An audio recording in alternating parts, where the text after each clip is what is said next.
guys, I'm Andrea Dunlop, and this is my 8th and final video in my series all about how to launch your book. And today I'm talking about how to survive your book launch day. So previously I've covered a whole bunch of different publicity and marketing topics, everything from whether or not you should go on a book tour to hiring an outside publicist. So go back and check those out if you have not seen them. So, okay, it's the best of days, it's the worst of days, it is your book launch day. This is a horrible, fabulous, fraught, wonderful, difficult day where you will be feeling all of the feelings. So I've been through 3 book launch days now, and they were all kind of bananas for different reasons. My first book launch, I was just so happy to have a book out in the world that that really overshadowed everything else. It really was one of the best days of my life. My second book launch, for She Regrets Nothing, I had just found out I was pregnant a couple weeks before, but I couldn't tell anybody yet. I was super hormonal. I cried a lot for no reason that I can remember now. So that was a more challenging day. And for my third book, which just came out last summer, it was a tough day for a bunch of reasons. Some personal stuff collided. I ended up on the phone with various lawyers that day. A long story for another time, because right now I want to focus on tips for your launch day. But needless to say, a lot of us have big feelings for a lot of reasons on launch day. Okay, first tip, decide what you really want to know. It's really tempting to look obsessively at things like sales and Amazon ranking and every social media mention, and to just kind of stare at your screen all day on launch day and for months after. I do not advise this. Decide ahead of time what metrics, what pieces of information are really going to help you, make decisions for your career going forward. I don't think that you should stick your head in the sand and not know anything, but there's a lot that it's not going to be helpful for you to know. And this takes a little bit of trial and error to get the hang of. In the very beginning, I wanted to see everything. I wanted to see every mention, every review, every Goodreads thing.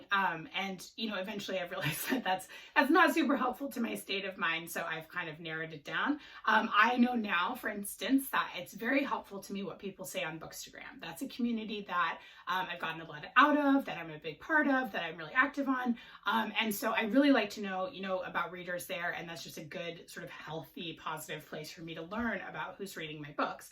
Not so helpful to me is reading something like Amazon reviews or obsessively kind of tracking sales. I do think that it's always a good idea if you have a big media hit, New York Times review or the Today Show or something like that, to take a look at Amazon sales ranking and see if it really caused a spike in sales. I think that's good information to have. So your publisher and agent can kind of help you figure this out, and they can also serve as a buffer. You can tell them, I don't want to see any reviews, or I only want to see nice reviews, or I only want to see, select excerpts from nice reviews, or that kind of thing. So I think they can kind of help you through that. So the golden rule here is if looking at something makes you feel like garbage, then don't look at it. Okay, second piece of advice is to mark the occasion of your book launch. So as I've said before, I really recommend doing at least one local event, even if you're not doing any kind of tour, and make that event a party. Celebrate with your friends and family. This is a huge accomplishment. Maybe you should buy yourself something nice or do something really nice for yourself that day. It's a milestone, and you should mark the moment in your life. As I've kind of alluded to at the top of this video, my last launch day was pretty stressful during the day, but I did plan a party for after my event that night, and by the end of the day, I felt really great and was really happy, and I was surrounded by people I loved, and I was so glad that I did it. Third thing, to compare is to despair. So try as best you can not to look at other books that come out right around the time your book comes out and obsessively compare yourself to them.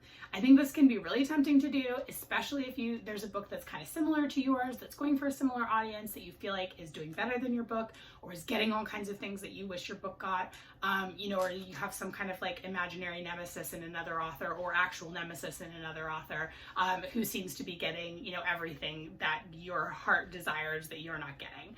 I think the best way, to combat this is to, again, step away from your screen when needed, but, take a moment and remember that you're living someone's biggest dream right now. Just the fact of having a book published is, again, an amazing accomplishment. And it's something that you probably dreamed about all of your life before you got here. So, take a moment and remember yourself 5 or 10 years ago when you were dreaming about this. A tiny percentage of people who try to get a book published actually succeed. So the fact that you're doing this at all is massive, and don't let that pass you by. Okay, the last piece of advice is to remember that this is just a day. I think book launch day can be a lot like a wedding day, where if you put a ton of pressure on yourself to make it the best day ever, you're kind of setting yourself up for failure. A lot of people I know feel anxiety, despair, all kinds of difficult emotions in addition to the positive emotions on their book launch day, even if everything is going perfectly. If that book is going to hit the New York Times bestseller list, it doesn't matter. A lot of us just feel a lot of feelings because this is an intensely vulnerable thing to do, putting a book out into the world, especially if it's kind of feels personal. If it's a memoir, God bless you guys. I don't know how you survive putting those out into the world. You guys are so brave.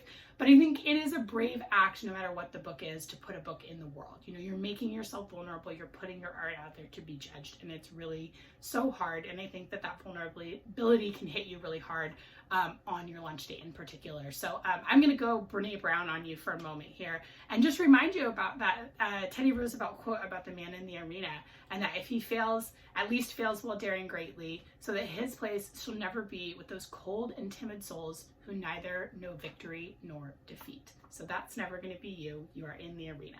And so actually, I think that having a quote or some kind of mantra that you can say to yourself is pretty helpful. I memorized Invictus years ago because I love that poem. And if you've ever been sitting next to me at an event where I had a few glasses of wine, you might know that already, because occasionally I like to get a little boozy and recite it from beginning to end.